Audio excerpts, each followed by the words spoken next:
For nearly a decade, I owned and operated a restaurant called 11 Madison Park. To give you some context, if you don't know what that is, 11 Madison is a very fancy restaurant on the corner of 24th and Madison here in New York City. I mean, like, very fancy. We're talking servers wearing suits and ties, like crisp, ironed, white tablecloths, more than 30 cooks in the kitchen, serving like 10, 15-course tasting menus. I think you get the gist. When I got there in 2006, it was kind of a middling brasserie. But by the time I sold it at the beginning of 2020, it had been named the #1 restaurant in the world. Oh. Thank you. Now, to be clear, our kitchen served unbelievably delicious and incredibly innovative food. Our service was so gracious and as close to technically perfect as possible. And our dining room, I mean, just Google a picture. It's one of the most beautiful out there. And it was because of those reasons that we were consistently on the list of the 50 best restaurants in the world. But it was a hot dog that earned us the #1 spot on that list. Or rather, the winning strategy that it gave birth to, unreasonable hospitality. The principle that guided us as we took ordinary transactions and turned them into extraordinary experiences. In early 2010, on a busier than normal lunch service, I was in the dining room helping out the servers when I found myself clearing appetizers from a table of 4 foodies on vacation to New York. And they were going to the airport to head back home after their meal. I overheard them talking. What an amazing trip. We've been to all the best restaurants. And they listed a bunch. Per se, Le Bernardin, Danielle, Momofuku, now 11 Madison Park. Then another person jumped in. Yeah, but the only thing we didn't get to try was a New York City hot dog. You know those moments in a cartoon where the animated light bulb goes off over the character's head, signifying they're about to come up with a really good idea? If you'd been in the room with me that day, you would have seen one appear over mine. As calmly as I possibly could, I walked gracefully back into the kitchen, dropped off the plates, and then literally ran out the front door and down the block to the hot dog cart. I bought a hot dog and ran just as fast back into the kitchen. Now came the hard part, convincing the chef to serve it in our fancy fine dining restaurant. Guys, he looked at me like I'd lost my mind. Serving what New Yorkers call a dirty water dog in a fancy 4-star restaurant, but I asked him to trust me, and I told him it was important to me. And eventually, he agreed to cut the hot dog up into 4 perfect pieces, adding a little swoosh of ketchup and a swoosh of mustard onto each plate, and finishing them with a quenelle of sauerkraut and a quenelle of relish. Then, before we served at the table their final savory course, which happened to be a honey lavender glazed Muscovy duck that had been dry aged for 2 weeks, utilizing a technique that had taken years to perfect, we brought them their hot dog. I introduced it. To make sure you don't go home with any culinary regrets, a New York City hot dog. Guys, they freaked out. I'm not kidding. At that point in my career, I had served thousands of dishes and many, many, many thousands of dollars worth of food, and I can confidently say that no one had ever reacted to anything I served them better than they reacted to that hot dog.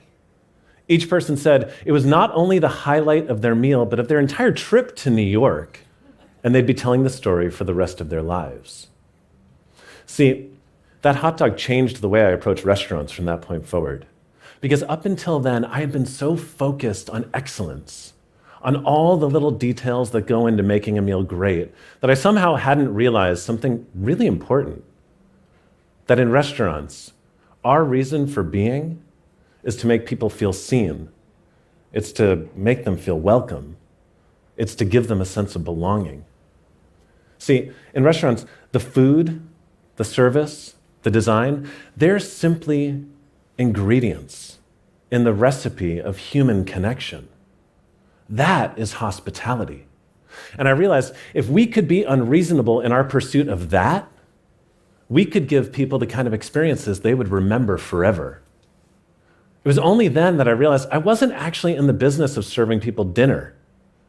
I was in the business of serving them memories. I obsessed over that hot dog. I kept on going back to the experience and trying to figure out what happened that, the whole thing went down. Like, what happened so that it could happen? And what needed to happen so that it could start happening all the time? First, being present. which I get, it's like kind of overused these days. But for me, being present means caring so much about the thing you're doing or the person you're with that you stop caring about all the other things you need to do. And it's essential in delivering unreasonable hospitality. See, so often we have such long to-do lists that we aren't able to slow down enough to actually listen to the people around us, to the things they're saying and all the things they're not saying. If I hadn't been present at that table, I never would have heard that throwaway line about the hot dog. Second, it required taking what you do seriously without taking yourself too seriously. Way too often in customer service businesses, we let these self-imposed standards get in the way of us giving our customers the thing they actually want. Okay, a hot dog in a 4-star restaurant is sacrilegious, but look at the way it made them feel. And third, it required the acknowledgement that if what you're trying to do is give people a sense of genuine belonging, one size fits one.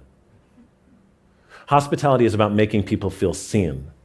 And the best way to do that is not to treat them like a commodity, but as a unique individual. I really do believe I could have comped that table a bottle of vintage champagne and given them a free bucket of caviar, and it would not have had the same impact as that $2 hot dog, because it would not have been specific to them. The hot dog had given us a new true north, and now we had a roadmap. I started talking about it constantly at staff meetings, telling the team what led to the gesture and encouraging them to go out into the dining room to find opportunities of their own. And they were just as fired up as I was. And we got started right away, every night finding a few really cool experiences to deliver to our guests. We had unlocked something important. We knew it was working, but we wanted more of it. We wanted to give these kinds of things to almost everyone. We wanted to make it a bigger part of our culture. And we recognized that we needed to invest in the resources to make that possible. So we added a position to the team, someone whose only responsibility was to help everyone else bring their ideas to life. We called the position the Dreamweaver, named after the iconic song by Gary Wright. You've heard it, even if you don't think you have. I'll help you. It goes something like, "Whoa, Dreamweaver." Oh, sorry. I just had to sing it because that song is actually pretty important to me. It was playing the first time I kissed a girl. It will now be stuck in your head for the rest of the day. You're welcome. And with the addition of that position, we were on fire. Sincerely. A guest warned us in advance that his dad was more of a Budweiser, steak and potatoes kind of guy than Sauterne and foie gras. So the Dreamweavers turned our fancy champagne cart into a Budweiser cart, filled with every available type of Budweiser at every bodega in the neighborhood. A couple came in to console themselves after their beach vacation flight was canceled. So at the end of their meal, we turned our private dining room into their very own private beach, with reclining folding chairs, a ton of sand on the ground, and a kiddie pool filled with water they could dip their feet into while they drowned their sorrows over tropical Mai Tais with those little umbrellas. Or a family of 4 from Spain was in the restaurant. They were in New York on vacation. And while they were eating, the most beautiful thing happened. The kids were looking out our massive windows with wonder.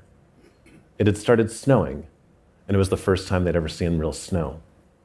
The Dreamweaver somehow found a store that was still open at 8 o'clock on a Friday night, and when they left the restaurant, there was a chauffeur-driven SUV waiting to take them to Central Park for the most special nightcap, a few hours of play in the freshly fallen snow.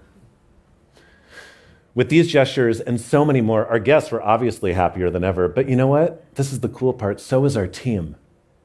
Because for the first time, they had creative autonomy. They were no longer just helping to execute someone else's vision, serving plates of food someone else had created. They were coming up with their own ideas, and those ideas were affecting the guest experience. They were empowered. But mostly, we were all just happy because we were making other people really, really happy.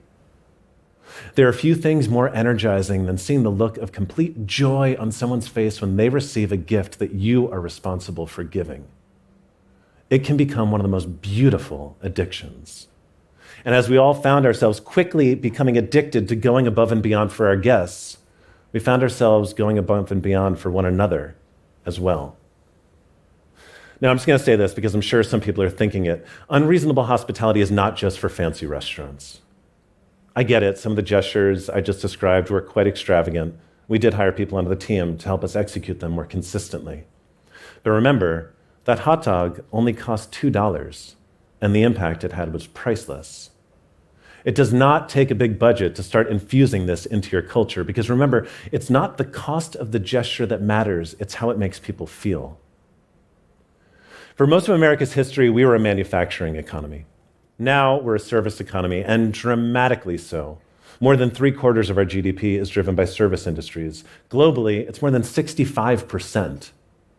That means that whether you're in real estate or retail or construction or finance or insurance or computer services, you do the same thing for a living that I do. You're in the business of serving other people. And if you start to look closely enough, you will find opportunities for unreasonable hospitality to give people more than they could ever possibly expect all around you. Take real estate agents, for example. Every time I've bought or rented a new apartment, at best, the agent has left me a bottle of sparkling wine in the fridge as my thank you/congratulations gift. At worst, they've just thrown the keys on the kitchen counter. Now, this is someone with whom I've spent weeks, if not months, looking together for my new home. If they've been paying attention, they should know every intimate detail of my life. So imagine instead if the first time my wife and I walked into the apartment that we ended up choosing, they overheard her talking about the nook she imagined herself doing yoga every morning. And when we moved in, instead of that obligatory bottle of bubbles, in that nook was a brand new yoga mat with a candle and a note that said, "Welcome to your new home." I think that would be pretty cool. And compared to the average commission, it's a pretty insignificant investment in what will inevitably become a lifelong relationship. This is not rocket science. It just requires caring a little bit more and trying a little bit harder. Being present, not taking yourself too seriously, and remembering that one size fits one. Just go with me here. Imagine if the person that checked you into the dentist's office started thinking like this. Imagine if the person that sold you your next car started thinking like this. Or better yet, imagine if everyone on your entire team started thinking like this. Because making good products, it's no longer enough. Serving them efficiently is no longer enough. It's how we make people feel that matters most of all. Because I believe we are on the precipice of becoming a hospitality economy. Listen, unreasonable hospitality helped my restaurant accomplish every single one of our goals. And it turned the people I worked with from a collection of individuals into a trusting team, unlocking a collective creativity and capacity we had never experienced before. So the next time you find yourself pursuing a relationship with someone you work with or someone you serve, I'm just here to encourage you to try being a little bit more unreasonable. Give people that sense of belonging. Give them a memory that can last a lifetime. It will transform your business, but I can also promise you this. It will make you and all the people around you feel really, really, really good. Thank you.